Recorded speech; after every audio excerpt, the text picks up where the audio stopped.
The Red Scare in the 1950s in America, when we use the word red, we're referring to communists. And if you actually look at the flag, the Soviet flag, it's red with the yellow star and sickle.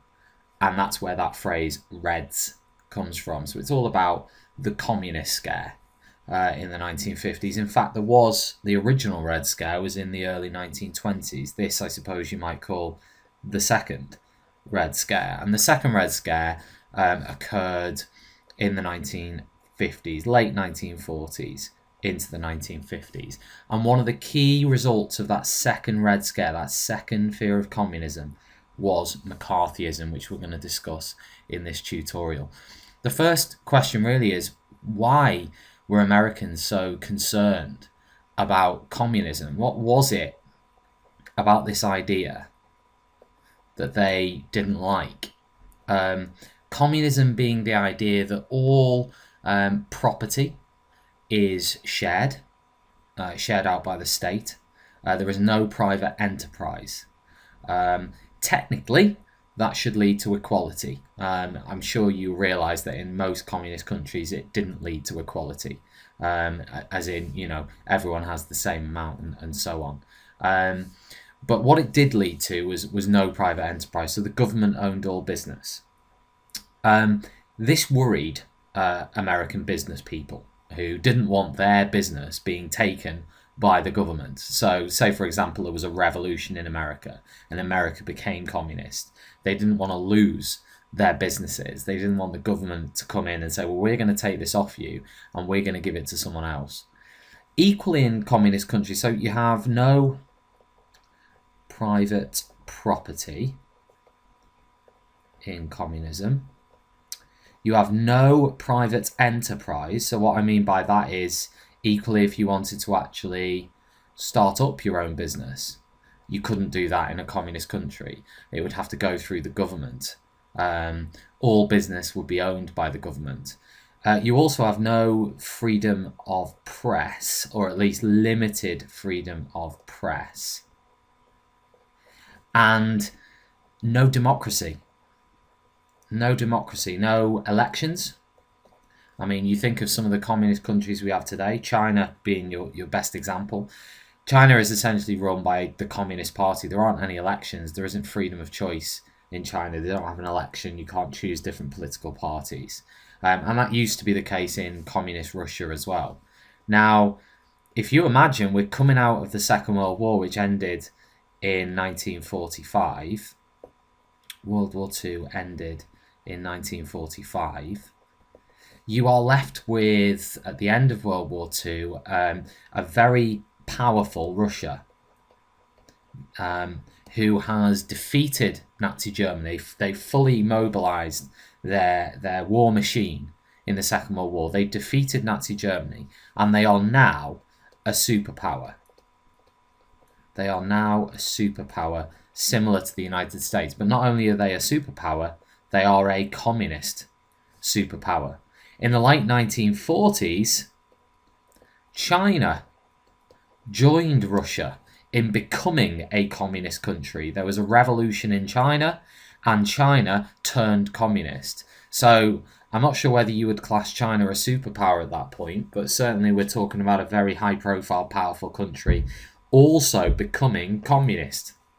So their country started to follow these doctrines. It's not just this, but there were other, for example, you'd have to get permission to go on holiday. Could be another one I'd add there. There were lots and lots of different aspects to it, but Americans didn't want it. It went against everything that they stood for: capitalism, democracy, liberal ideas, freedom, freedom of the individual. So in the 1950s, there was a big scare that actually, if China and Russia have become communist, so could the USA. The USA could absolutely follow them. And in 1949, Russia actually tested an atomic bomb. They tested their first atomic bomb. And this was much earlier than what the Americans thought Russia could have done this. That their only conclusion was that they'd been given that intelligence by American communists who'd basically stolen those ideas and given them to the Russians.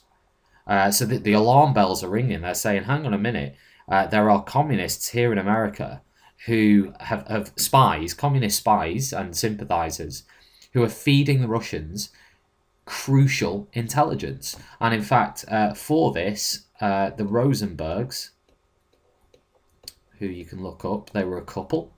The Rosenbergs were convicted of being Russian spies and were actually executed in 1953 for passing the atomic secrets to Russia. And in this time, early 1950s, there were lots of similar things going on in America, and they were concerned. They were really, really concerned. Now, coming out of all of this, you had Joseph McCarthy, or Senator Joseph McCarthy. Joseph McCarthy was an anti-communist politician. Senator Joseph McCarthy was an anti-communist politician, and he essentially believed that communism was a major threat. He didn't want America going down this avenue. So he started to, his best kind of strategy was to out communists. Most famously, he went on television and read out a list of 205 suspected communists who he outed. And basically said, listen, these people are communists. And immediately their careers were ruined. Some of them were served short jail sentences even. Most of these, and it wasn't just 205, I mean, the list went on. There were hundreds of people who experienced this kind of, investigation. There were investigations done into these suspected communists. So there were investigations, there were court cases. There were Senate committees who had interviews with people they suspected to be communist. So they were put in front of a panel and they had to answer questions, are you a member of the Communist Party? Who are your friends? Are they communists? And the list went on, and the questioning was really aggressive and intense.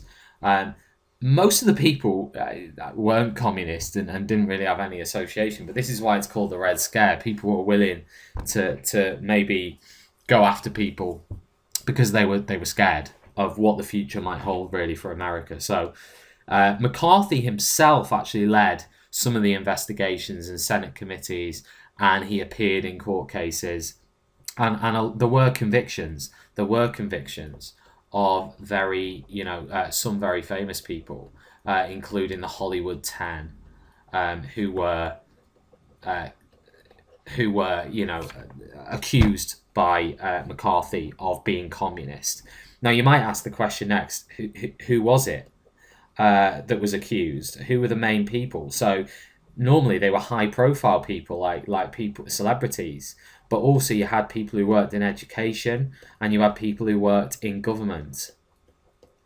And they were really McCarthy's main targets, because he saw that as the infrastructure of the United States. So he started to root out communists in those areas, in Hollywood, that he saw as left-wing, as kind of libertarian anyway.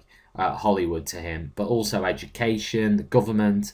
He wanted to root out suspected communists and to either jail them or certainly remove them from those positions. And in the early 1950s, he was quite successful. McCarthyism was at its strength really from 1950 to 1956. So a lot of these people were outed. Most famously, one person who was actually blacklisted by McCarthy was Albert Einstein. Funnily enough, who was accused of being a communist. There were other people, lots of other famous people who were accused of being communist. Some of them were put on trial as well. Things started to go wrong really for McCarthy in the mid-1950s when people started to realise, journalists did investigations into him. They realised that he didn't have evidence. They realised that he was doctoring evidence. They realised he didn't really have a leg to stand on with some of the accusations that he was making. A lot of the court case decisions were actually overturned. by the Supreme Court on appeal.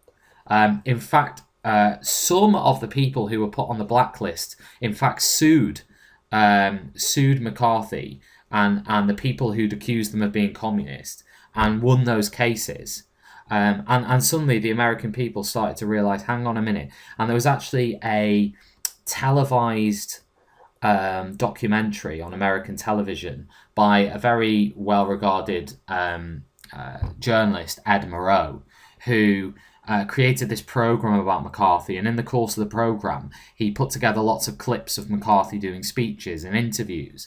And he presented McCarthy as a liar. As someone who had concocted these stories. And he was quite successful in doing this. And suddenly people started to realise, actually, this isn't good. This is somebody who, this has become a bit of a witch hunt of communists, of suspected communists. There aren't any. He's making it up. And that really was the attitude. And that actually, in fact, led President Eisenhower in the mid-1950s to use the statement Mccarthyism, as in it's now history, because it had been proven to be false. The allegations were false, the testimonies were false, and it was discredited. And that really was the end of his career. And McCarthy faded out of politics and became notorious with this idea of falsifying and doctoring evidence against people.